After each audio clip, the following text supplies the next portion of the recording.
This video demonstrates new features that have been included in Service Pack 3 of Rapid Home 2020. Let's log in and get to the estimate page. The first new feature is the ability to activate and deactivate phases. This allows you to include a phase in an estimate or not show it at all.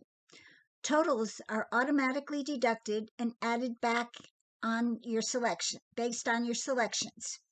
Here's how it works. In this example, we'll look at an estimate with 8 phases. Let's go ahead and open that estimate. We're going to deactivate phase 5 and phase 7. Click on the plus sign in the column of the phase. Then go up to the heading where it says phase and right-click and click Deactivate Phase. A warning message will come up. Click Yes, and you will see that that phase is now gone, and its totals have been subtracted from the running totals.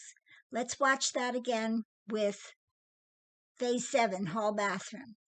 Click on the phase, then go up to the heading and do a right-click and deactivate the phase. Now watch the running totals, and you'll see that as soon as you deactivate it, it will be subtracted out. Now if you'd like to reactivate those phases, just click on the phase heading or the right-click, click Show Deactivated Phases, and you can click them all or individually to reactivate them. Click Close, and they're back in the estimate, and the totals are back as well.